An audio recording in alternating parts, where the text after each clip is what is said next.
قالین اوبدل د هیواد یو له لرغونو او بارزښته صنعتونو څخه دی چې افغاني قالین د نړۍ په سطحه ځانګړی نوم او ځای لري او په ډیره کچه مینوالي ځان ته خپل کړي دي.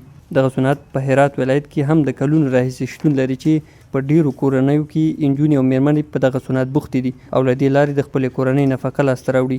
دغه میرمنې دلته په هرات کې په یوه کوچنۍ کارخونه کې راټولې شوي او د کورنۍ ستونزو د حل په موخه قالین جوړوي. کرایه خانه دیگه با خدا همیت برج 3000 کرایه خانه مصرف خانه حساب بچه ها نادانی رسیدگی کرده نمیتونیم بزنم پیر بچه هم پیرمرد هیچ کاری از دستینا به حساب چیزی نمیشه.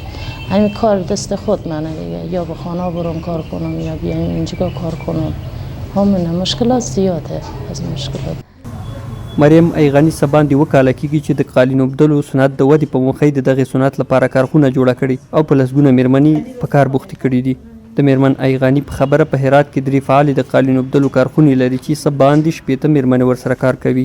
د دغه میرمنې په وینا اوس مهال د قالینو بازار کمرنګه دی او د صادراتو زمینه نه ده ورته جوړه ترڅو وکولی شي خپلې قالینې بهرنیو هیوادونو ته ولیږي.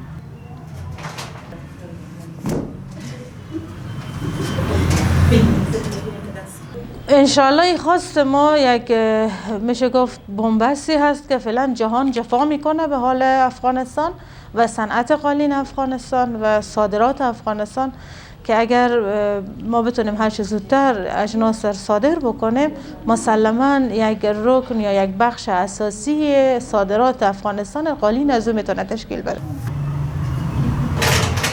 په هیواد کې څه باندې 15 ډوله قالین اوبدل کیږي او هر ډول یې ځانګړی شهرت او ځانګړي پیرودونکي لري. په دغه کارخونه کې یو ځانګړی سبک چې شتون لري د ګورۍ بیزادي په نوم دی چې دوه مهم هنرونه میناتوري او قالین بافي سره یو ځای کړي او ځانګړي طرحه یې رامنځته کړي. دغه سبک اوس هرات ولایت ته ځانګړی شوی دی.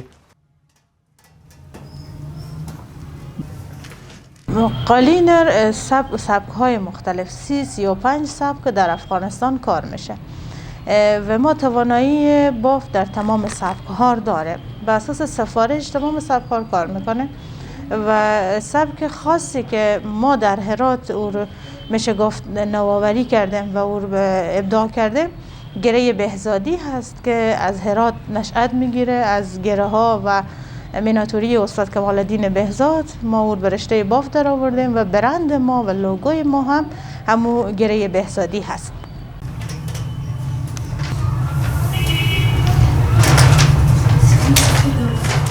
د یادونې وړ ده چې د تیرو کلونو په پرتله د قالین اوبدونکو معاشونه 10 سلنه کم شوي چې یوازینی لامل یې د صادراتو نشتون او د هیوادوالو اقتصادي ستونزې دي چې د افغاني قالینو د پیرلو توان نه لري.